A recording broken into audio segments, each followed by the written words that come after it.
My name is Leah Black, and I've never belonged anywhere. At 25, I still feel like a guest in my own family. My father, William Black, built his shipping company from nothing. That's what the newspapers always said. He died 3 days ago at his office desk, still working on contracts. I'm the daughter who shouldn't exist. My mother was his secretary 26 years ago. She died when I was 2, a car accident, they told me. William's wife had already died before I was born, so he took me in. Not because he wanted to, but because he had to. My older brothers, Mason and Cole, never let me forget I was different. Mason is 32 and runs the East Coast shipping routes. Cole is 29 and handles the West Coast business. They both have their own apartments in the city, while I live in the guest room of Father's house. At family dinners, I sat at the end of the long table. William would ask his sons about business deals and profit reports. He would ask me if I needed anything for school. I always said no, even when I did. I learned early that asking for things only reminded everyone I didn't really belong here. Don't miss more revenge stories. Subscribe, like and comment your city. Growing up in the Black Mansion was like living in a museum. Every room was perfect, cold, and unwelcoming. My brothers had their names on gold plates on their bedroom doors. Mine just said, Guest Room C. William never called me daughter. At business events, I was young Miss Black or the girl I mentor. Never family, never his child. I watched him pose for photos with Mason and Cole at company parties while I stood to the side, invisible. The crazy part was that I worked harder than both my brothers. While they partied through college on daddy's money, I earned a scholarship to business school. While they showed up late to meetings, I built my own small consulting business by age 23.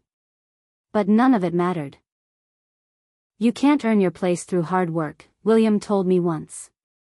You are what you are, Leah. Accept it. So I tried to accept it. I dated quietly, never bringing anyone home because how do you explain being a black but not really a black? I rented a tiny apartment downtown even though there were empty rooms in the family house. I built a life next to, but separate from, the Black family business. The phone call came while I was reviewing contracts for a client. It was William's secretary, Mrs. Patterson. Her voice was shaky.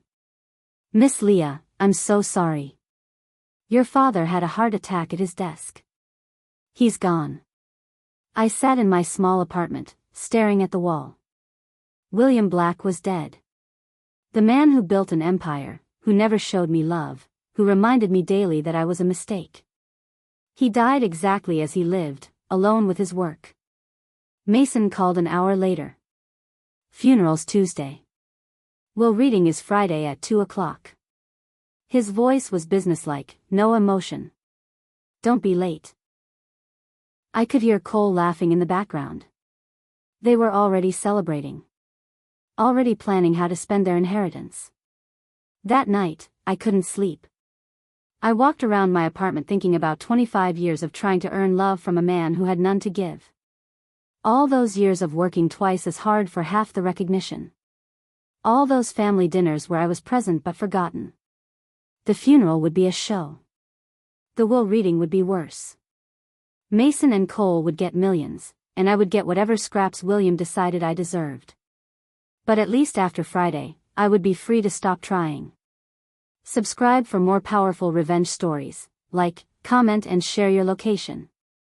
The funeral was everything I expected. Hundreds of people came to pay respects to William Black, the shipping king. Politicians, business partners, and competitors all gathered to honor the man who had controlled East Coast shipping for 30 years. Mason and Cole stood at the front of the church in expensive black suits, shaking hands and accepting condolences like they were already running the company. I sat in the third row, behind the real family, wearing the only black dress I owned. People kept coming up to my brothers. He was so proud of his boys. The company is in good hands. Your father's legacy will continue. Nobody mentioned me. I might as well have been invisible. After the service, Mason pulled me aside. "Don't embarrass us at the will reading on Friday," he said. "Father left you something, but don't expect much. You're not really family, Leah. Remember that." Cole nodded in agreement. "Maybe he left you enough for a nice vacation. You could use some time away from the city." They both laughed like this was the funniest joke in the world. I watched them drive away in their luxury cars, already making plans for their inheritance. I took the bus home to my apartment and counted down the hours until Friday afternoon. Friday afternoon came too soon. I arrived at the Black family lawyer's office at 1:45 p.m. James Mitchell had been William's attorney for 20 years. His office was all dark wood and leather chairs, designed to impress rich clients. Mason and Cole were already there with their wives. Mason's wife, Victoria, was on her phone looking at expensive jewelry websites. Cole's wife, Amanda, was flipping through vacation brochures for private islands. "Look who decided to show up," Cole said when I walked in. "Ready to see how real heirs inherit?" I took a seat in the corner, the same spot I'd always occupied in family meetings. Mitchell entered at exactly 2 p.m., carrying a thick folder marked with William's seal. "Ladies and gentlemen," Mitchell began, "let's proceed with the reading of William Black's last will and testament."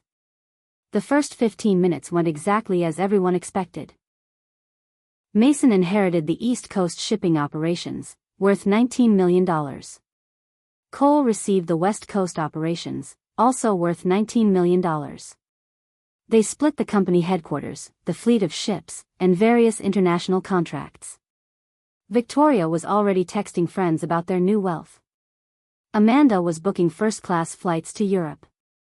They were dividing up a shipping empire like kids sharing candy on Halloween.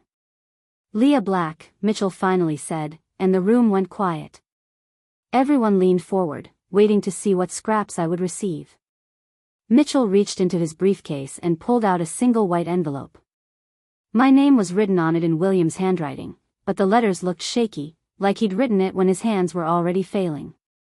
"I leave this envelope to be opened privately, containing what she needs to know," Mitchell read. The silence lasted maybe 2 seconds before Mason burst out laughing. "An envelope?" he wheezed, nearly falling out of his chair. 25 years of pretending to be family, and Dad left you a piece of paper. Cole was more controlled, but his smile was cruel. "Maybe it's a thank you note. Thanks for understanding your place, kid." Victoria looked up from her phone. "Or maybe it's directions to a job center. You'll need work now that you can't pretend to be family anymore." "At least it matches her worth," Amanda added. "Nothing." Mitchell handed me the envelope with something that might have been sympathy in his eyes. It weighed almost nothing. 25 years of trying to belong, and my entire inheritance weighed less than a birthday card. Their laughter followed me out of the office and into the parking lot, where my old Toyota waited between their brand new luxury cars. Subscribe for more powerful revenge stories. Like, comment and share your location. I sat in my car for an hour, staring at the envelope.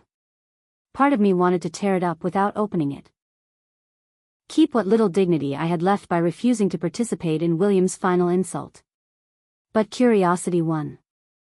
I'd spent my whole life searching for answers about why William kept me at such a distance. Maybe this envelope would finally explain it. The paper inside was old and expensive, the kind nobody used anymore. The message was handwritten in William's careful writing, but steadier than the envelope, like it had been written years ago. "Leah, for the daughter who was never supposed to exist. Account hashtag 7789-4412-9963, Cayman Islands Trust Bank. Your mother knew why. WB. I read it 5 times. A bank account number. A reference to my dead mother. And that phrase again, the daughter who was never supposed to exist. Even in his final message, William couldn't resist reminding me I was a mistake. But why would he leave me a bank account? Maybe it was a small trust fund, enough to show he'd thought of me but not enough to matter. I drove home and opened my laptop. The Cayman Islands Trust Bank website looked official and expensive. Their logo promised complete privacy for wealthy clients. Logging into the account was simple. Account number, my social security number, and a security question, mother's maiden name. Rodriguez. Maria Rodriguez, the secretary who'd made the mistake of falling for her boss. Before I could check the balance, I stopped. There was something else in William's message that bothered me. Your mother knew why. I'd never questioned my mother's death. Car accident when I was 2. Sad but simple. But William's words suggested there was more to the story. I minimized the bank website and searched for Maria Rodriguez's accident report. It took some digging, but I found it. March 3, 2001. Single car accident, brake failure, fatal impact. But there was more. A detailed police investigation I'd never known existed. I downloaded the file, my hands shaking as I read the detective's notes. Brake lines appear to have been cut. Tool marks suggest deliberate damage. Recommend homicide investigation. Then I saw the signature at the bottom, investigation closed at family request, William Black, legal guardian. My father had stopped the police from investigating my mother's murder. I called Mitchell immediately. Leah, he answered on the first ring. I assume you've opened it. What did William know about my mother's death? I demanded. Check the account first, Mitchell said carefully. Then you'll understand everything. I clicked back to the bank website, my heart pounding. The account dashboard loaded slowly. When the balance finally appeared, I blinked several times to make sure I was seeing it correctly. $47 million. This wasn't possible. This had to be a mistake. I refreshed the page 3 times, but the number stayed the same. My phone rang. Unknown international number. Miss Black? The voice was elderly, with a slight accent. My name is Dr. Heinrich Weber. I've been managing this account for 24 years, waiting for you to access it. This can't be real, I whispered. The money is very real. But Miss Black, the money is just the beginning. It's time you learned the truth about your mother, your father, and why you were kept at a distance your entire life. I stared at the screen showing $47 million, more money than my brothers had just inherited combined. I'm listening. Your mother was not simply a secretary, Dr. Weber said. Maria Rodriguez was Agent Maria Rodriguez, FBI Financial Crimes Division. She was undercover at Black Shipping for 3 years, investigating your father's money laundering operation. The room started spinning. That's impossible. The affair was real. That was the problem. She fell in love with her target. When she became pregnant with you, she tried to leave the operation. But your father discovered her true identity first. Watching our revenge stories? Show love. Subscribe, like and tell us where you're from. My mother was FBI? I could barely speak. Senior Agent Maria Rodriguez, Dr. Weber confirmed. One of their best undercover operatives. She'd been building a case against Black Shipping for 3 years. Your father was laundering money for some very dangerous people. I thought about all the stories I'd been told. Maria the secretary. The simple woman who'd made the mistake of falling for her boss. All lies. She tried to extract herself when she found out she was pregnant, Dr. Weber continued. She wanted to come clean to William, find a way to protect both of you. But he discovered her badge and gun before she could tell him. So he killed her? No. William fell in love with her too, Miss Black. Even after he learned the truth. But your brothers, Mason was 8 and Cole was 5, they overheard William arguing with Maria about her real job. They understood enough to know she was dangerous to their inheritance. I felt sick. They were just children. Children raised by William to see everything as a threat or an opportunity. They told their nanny, Mrs. Patterson, what they'd heard. She was already being paid by William's competitors to spy on the family. She arranged for the brake lines to be cut. So my mother died because 2 little boys wanted to protect their future wealth. And Mrs. Patterson, sweet Mrs. Patterson who still worked for the family, had arranged the murder. William found out after it was too late to save Maria. But he could still save you. William made a deal? I asked. With the FBI. Maria had already gathered 3 years of evidence. Everything they needed to destroy black shipping and arrest William. But she'd also been moving money, preparing to run with you if things went wrong. I clicked through the account history. Deposits going back 24 years. Regular transfers from something called Project Guardian. Your mother had started converting evidence into assets, Dr. Weber explained. She sold information to competitors, moved money through channels that would take years to trace. It was her insurance policy. And when she died, William continued it. He made a choice. Turn over the evidence and go to prison, leaving you with nothing. Or work with the FBI, feeding them information about bigger criminals, while building this account for you.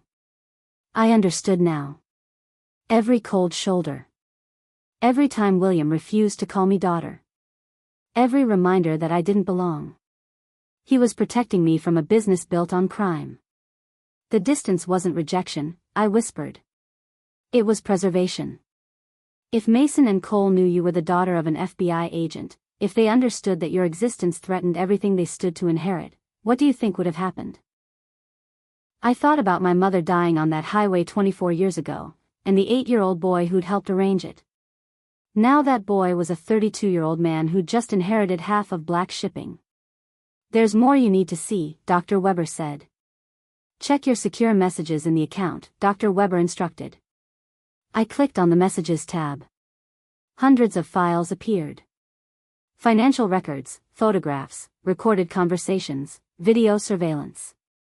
24 years of evidence against black shipping. But the most recent files were different. They were all focused on Mason and Cole from the last 5 years. Your brothers weren't just inheriting the shipping business today, Dr. Weber said. They were inheriting the criminal empire. And they've been expanding it. I opened file after file. Photos of Mason meeting with known drug dealers. Recordings of Cole arranging for weapons shipments. Bank records showing payments to human traffickers. They added human trafficking to the family business last year, Dr. Weber explained. Your father documented everything. He wanted you to have a choice when the time came. What choice? Walk away with your inheritance, or use the evidence to stop them. It's all admissible in court.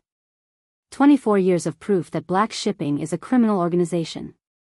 I stared at the files. Mason and Cole hadn't just inherited a shipping company. They'd inherited a network for moving drugs, weapons, and people. And they were excited about it.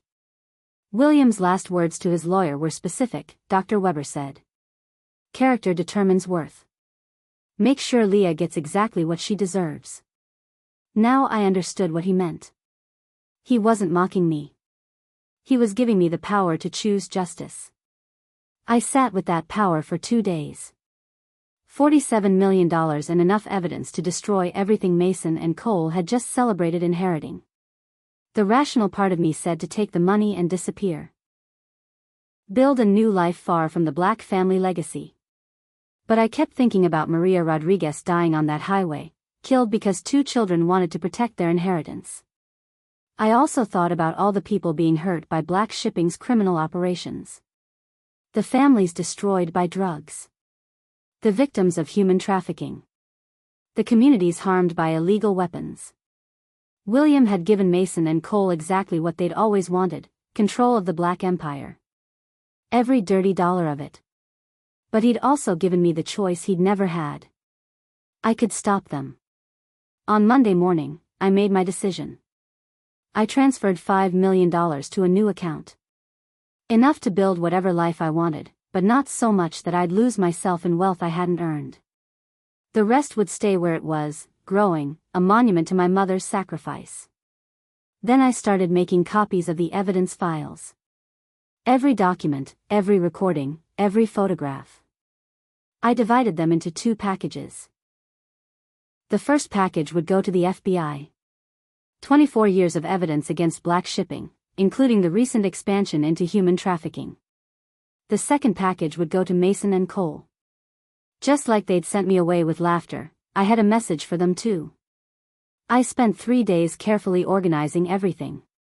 The FBI package included a letter explaining who I was, who my mother had been, and how the evidence had been gathered. I also included the police report about Maria's murder and Mrs. Patterson's role in covering it up. The package for my brothers was simpler. A single sheet of paper with the same expensive stationery William had used for my envelope. Character determines worth. Enjoy what you deserve. The daughter who was never supposed to exist. I also booked a flight to Switzerland for Thursday night. One way. Dr. Weber had offered to help me establish a new identity there, away from the Black family name and everything it represented. On Wednesday, I delivered the FBI package to the federal building downtown. Agent Sarah Kim listened to my story with growing amazement. "Your mother was a legend in the bureau," she said. "Maria Rodriguez was fearless. She went after criminals nobody else would touch. Can you arrest them? With this evidence? We can arrest them, convict them, and seize every asset they just inherited. The Black shipping empire will be completely destroyed." I felt a mix of satisfaction and sadness. Justice for Maria. Protection for future victims. But also the end of everything William had built, both good and bad. "When?" I asked. "Tomorrow afternoon. We'll coordinate with multiple agencies. This is going to be the biggest organized crime bust in the city's history." Thursday morning, I had Mitchell deliver my message to Mason and Cole. The instructions were specific, handed to them at exactly 2 p.m., the same time they'd laughed at my envelope. I was already at the airport when it happened. My flight to Switzerland didn't leave until 9 p.m., but I wanted to be far from the city when everything went down. At 2:30 p.m., my phone started buzzing with news alerts. Federal agents raid Black shipping headquarters. Brothers arrested in major organized crime bust. Black shipping empire collapses in single day. I watched the live news coverage on the airport TV. Mason being led out in handcuffs, his face red with rage and confusion. Cole trying to run, tackled in the parking lot. The news reporter called it the largest financial crime investigation in the state's history. 24 years of money laundering, drug trafficking, weapons smuggling, and human trafficking unraveling in a single afternoon. Mrs. Patterson was arrested at her home, finally facing justice for arranging my mother's murder 24 years ago. Every asset was frozen. The ships, the warehouses, the luxury cars, everything seized by federal authorities. The empire built on crime collapsed entirely, taking everyone who touched it down. Everyone except me. Switzerland was beautiful. Dr. Weber met me at the airport in Zurich, a kind man in his 70s who'd spent decades protecting my mother's legacy. "Maria would be proud," he said as we drove through the mountains. "You chose justice over revenge." That's exactly what she would have done. He helped me establish a new identity. I became Leah Morgan, a consultant specializing in helping law enforcement agencies track financial crimes. It felt right, using my business skills to continue my mother's work. The $5 million I'd taken was more than enough to build a real life. I bought a small house overlooking Lake Geneva and started a foundation for children who'd lost parents to violence. Kids who knew what it meant to be collateral damage in someone else's war. Dr. Weber still manages the main account. It's grown to over $80 million now through investments. He calls once a year on the anniversary of my mother's death, always with the same question. "Will you claim it this year, Miss Morgan?" And I always give the same answer. The daughter who was never supposed to exist is doing just fine without it. Because that's what I finally understood, sitting in that Swiss hotel room watching my brothers' lives crumble on international television. William had given them exactly what they'd always wanted, the Black Empire. Every poisoned dollar of it. And he'd given me what I'd never known I needed, freedom from it all.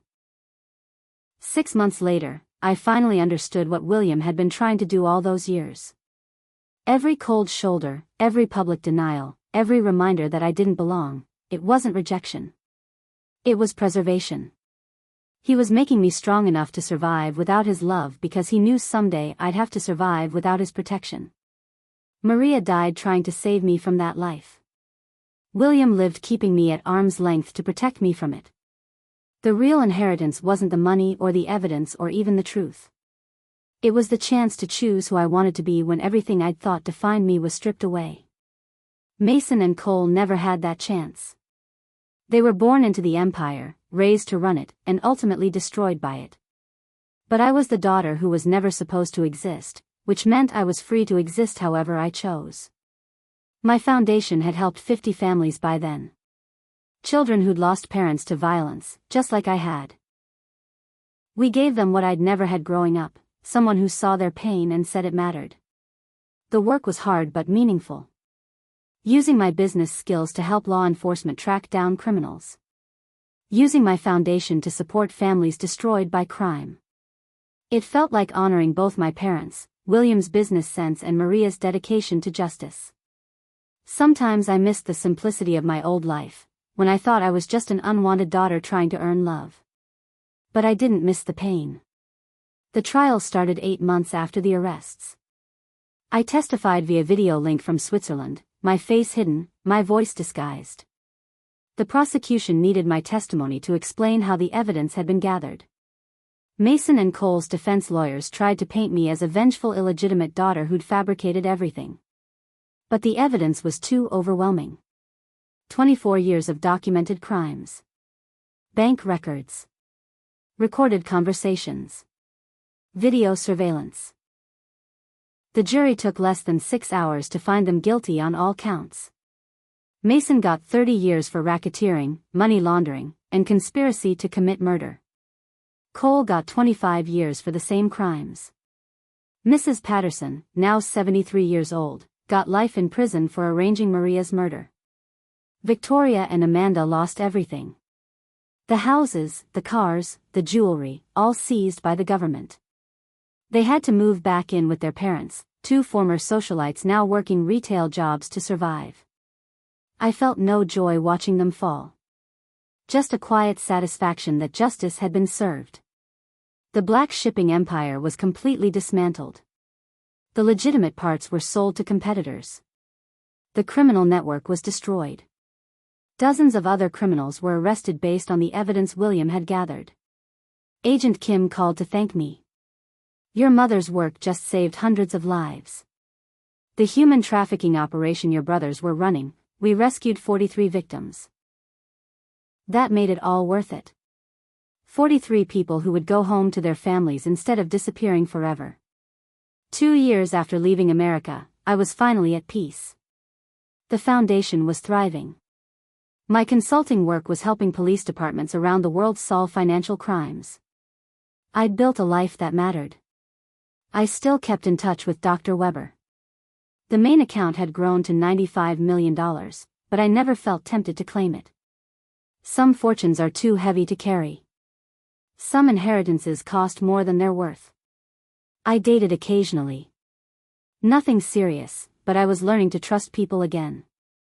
For the first time in my life, I was with people who knew nothing about the Black family or my complicated past.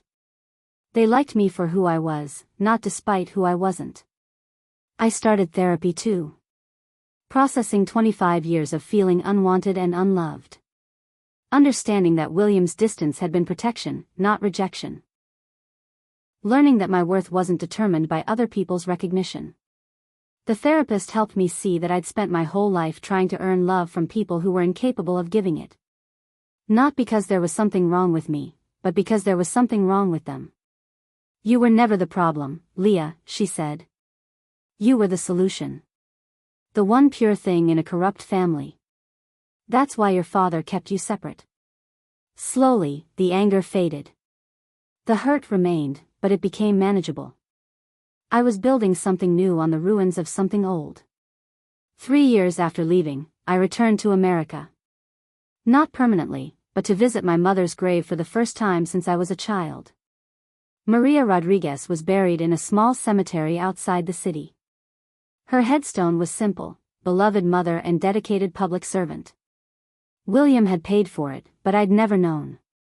I brought flowers and sat beside her grave for hours, telling her about everything that had happened.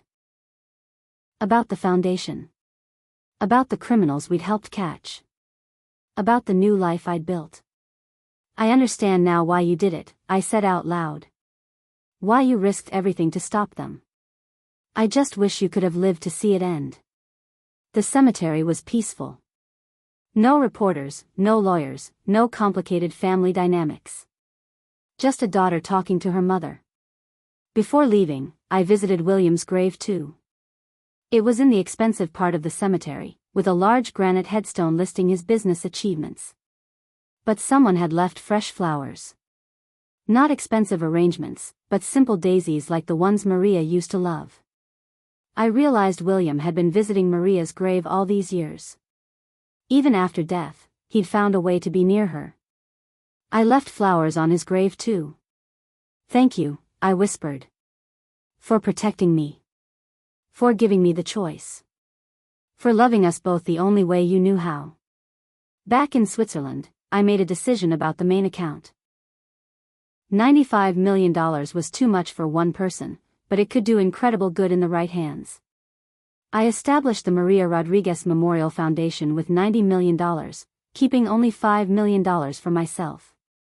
The foundation would support 3 causes: helping law enforcement fight financial crimes, protecting children who'd lost parents to violence, and assisting victims of human trafficking.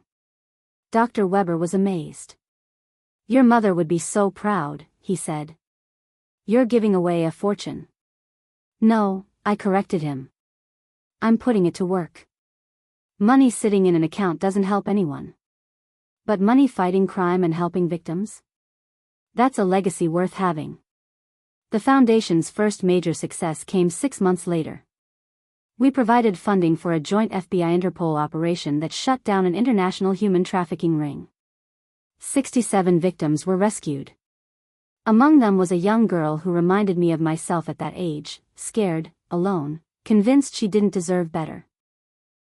The foundation placed her with a loving foster family and provided therapy and education support. Watching her smile for the first time in years, I knew I'd made the right choice. This was what true wealth looked like. Not numbers in a bank account, but lives saved and futures restored. My consulting business grew too. Law enforcement agencies around the world hired me to trace complex financial crimes. I was good at it, understanding how criminals hide money because I'd grown up around it.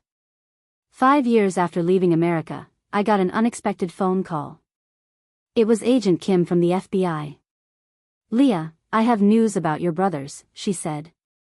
My heart skipped. What happened? Mason died in prison last week. Killed by another inmate who'd lost family to the drugs black shipping had smuggled. Cole is requesting to speak with you. I hadn't thought about them in months. They were part of my past, not my future. But curiosity got the better of me. What does he want? He's dying. Cancer. He has maybe 6 months left.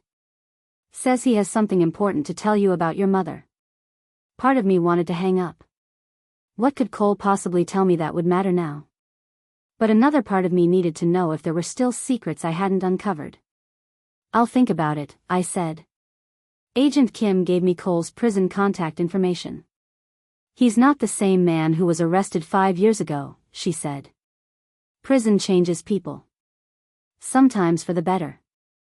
That night, I stared at the phone number for hours. Did I really want to hear from one of the people who'd helped destroy my mother? Did it matter what he had to say? Finally, I made the call. Cole's voice was weak, nothing like the arrogant man I remembered. Cancer had aged him 20 years in 5. Leah? Is that really you? What do you want, Cole? To apologize. To tell you the truth. To try to make things right before I die. I almost hung up. But something in his voice stopped me. He sounded genuinely broken. I'm listening. Mrs. Patterson lied about who ordered the hit on your mother, he said. It wasn't Mason and me. We were just kids. We told her what we'd overheard, but we didn't understand what it meant. Then who? Victoria and Amanda. Masons and my wives now, but back then they were just girlfriends. Teenagers from other wealthy families who hung around the house. They understood the implications better than we did. I sat down hard. Victoria and Amanda had been the ones to arrange my mother's murder. Two teenage girls protecting their future inheritances. They convinced Mrs. Patterson that Maria would destroy the family fortune, Cole continued. They said if she exposed the money laundering, there wouldn't be anything left for any of us to inherit. Mrs. Patterson was already being paid by competitors to spy. They just directed her toward murder. Why are you telling me this now? Because they got away with it. Victoria and Amanda lost their money, but they're alive and free. They're rebuilding their lives while Maria Rodriguez is still dead. That's not justice. Cole died 2 weeks later. But before he did, he gave Agent Kim a written confession detailing Victoria and Amanda's role in arranging my mother's murder. It turns out Mrs. Patterson had kept records of their conversations, probably as insurance. When agents searched her belongings again with Cole's new information, they found audio recordings of Victoria and Amanda giving specific instructions about when and how to cut the brake lines. Both women were arrested within days. Their new lives, the retail jobs, the modest apartments, the attempts to rebuild, all shattered again. The trial was swift. The recordings were damning. Victoria got life in prison for conspiracy to commit murder. Amanda got 25 to life. Justice delayed isn't always justice denied, Agent Kim told me over the phone. Your mother's real killers are finally being held accountable. I felt a weight lift off my shoulders that I hadn't realized I was carrying. For 26 years, I'd thought my brothers had arranged my mother's murder. Learning it was Victoria and Amanda somehow made it both better and worse. Better because Mason and Cole had been children. Worse because two teenage girls had been cold-blooded enough to plan a murder. But it was over now. Everyone who'd contributed to Maria Rodriguez's death was either dead or in prison. My mother could finally rest in peace. I flew back to America one more time to attend Victoria's sentencing. I wanted her to see me, to know that the daughter who was never supposed to exist had survived and thrived despite everything they'd done. When our eyes met across the courtroom, I saw something I'd never seen before: fear. Today, 10 years after opening that envelope, I'm truly free for the first time in my life. The Maria Rodriguez Memorial Foundation has helped solve over 200 financial crimes and rescued more than 300 trafficking victims. My consulting work has taken me around the world, using my skills to fight the same kind of criminals who once defined my family. I'm married now to a Swiss police detective named Klaus who knows my whole story and loves me anyway. We have twin daughters, Anna and Marie, named after my mother. They're only 3 years old, but they already know they're loved unconditionally. They'll never have to wonder if they belong. Sometimes I walk past banks in Zurich and think about the money still growing in that account. Dr. Weber calls every year with updates. It's over $150 million now. Sometimes I wonder what my life would look like if I'd claimed it all. Then I remember my mother dying to keep me from that money source and William living in cold distance to keep me from its corruption. And I keep walking. Some inheritances are too heavy to carry. Some fortunes cost more than they're worth. Sometimes the greatest wealth is discovering you already have enough. That's the truth about being the daughter who was never supposed to exist. Once you accept it, you're free to exist entirely on your own terms. My real inheritance wasn't the money or the evidence or even the truth. It was the freedom to choose who I wanted to become. And I chose to become someone my mother would be proud of, someone who fights for justice, protects the innocent, and builds something meaningful from the ashes of something terrible. If this story moved you, don't forget to like the video, subscribe for more powerful narratives, and share your thoughts in the comments. We'd love to hear what part hit you the hardest. Thanks for watching.